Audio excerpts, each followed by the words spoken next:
In the bustling town of Sapele, there lived a young man named Chike. Chike was rich and people called him Big Chike because he had so much money.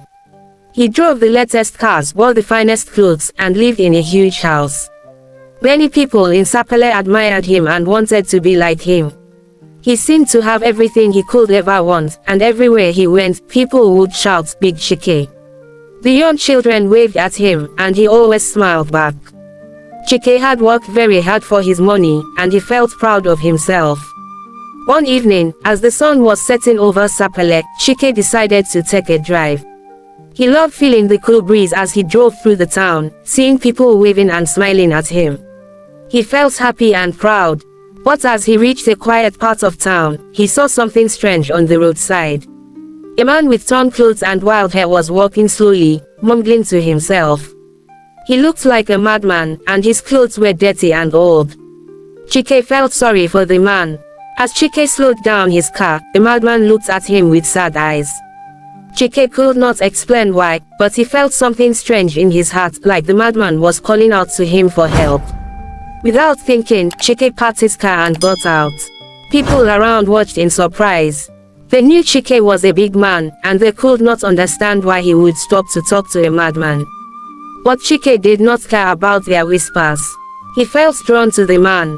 "Why are you out here alone, my friend?" Chike asked the madman softly. The man looked up at Chike, his eyes tired and filled with something that looked like sadness. In a voice that was almost a whisper, the madman said, "I am lost and I have no one to help me.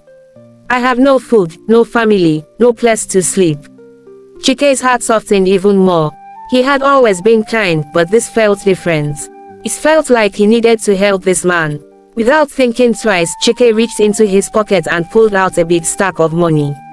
He handed it to the madman and said, "Take this, my friend. Use it to find a place to sleep, buy some food, and take care of yourself."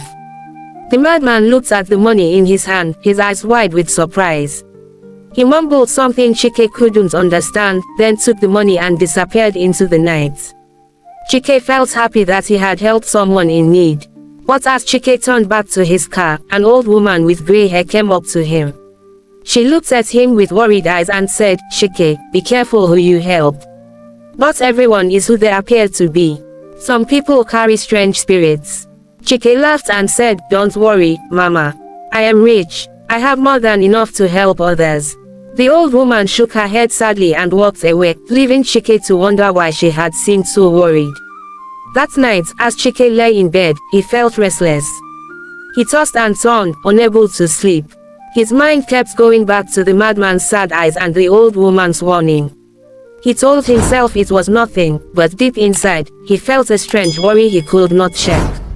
Little did he know that his life was about to change in ways he could never imagine. The next day, Chike went to his main shop to check on his business. But when he arrived, he found his workers standing outside, looking confused. "What's going on?" Chike asked. His manager replied, "Sir, something strange happened last night. All the goods in the shop vanished. It's like they disappeared into thin air." Chike's heart began to race. He could not understand how this could happen. Chike thought it was just bad luck. But over the next few days, strange things kept happening. His other shops faced similar troubles. In one shop, all the money from the safe was gone. In another, the goods spoiled overnight. His workers were confused, and some even started whispering about curses and strange spirits. Chike tried to ignore them, but he was starting to feel scared. One evening, as Chike sat in his big house alone, he heard a strange noise. It sounded like whispers, soft and haunting. He looked around but saw no one. The noise grew louder, filling his ears with words he could not understand. He felt a chill run down his spine, and his heart began to pound. He remembered the madman's eyes and the old woman's warning. Suddenly, he felt like something very bad was happening. In the days that followed, Chike's troubles only grew. His businesses began to fail one by one. He lost money faster than he could count it. His friends stopped coming around, and even his family began to avoid him. People in Sapele started to whisper that Big Chike was cursed. They said he had given his money to a disguised madman who took his wealth to a dark, occultic kingdom. Chike was now filled with regrets. He tried everything he could to fix his businesses, but nothing worked. He prayed, went to church, and even visited wise elders, but his problems continued. Every night, he heard the strange whispers reminding him of the night he gave money to the madman. He wished he had listened to the old woman's warning, but it was too late. One day, desperate and broken, Chike decided to search for the old woman. He wandered through Sapele, asking everyone if they had seen her. Finally, he found her sitting by the riverside, her grey hair shining in the sunlight. She looked at him with kind but sad eyes. "You did not listen to my warning, Chike," she said softly. Chike fell to his knees, tears in his eyes. "Please, Mama, help me," he begged. The old woman looked at him for a long time before saying, "You gave your wealth to someone who was not who they appeared to be. You gave your blessings to a spirit in disguise. Now, you must work to earn your wealth back, but this time with wisdom." Chike nodded, his heart heavy with regret. He now understood that kindness must be given with care, and not everyone who asks for help is truly in need. From that day, Chike worked hard to rebuild his life.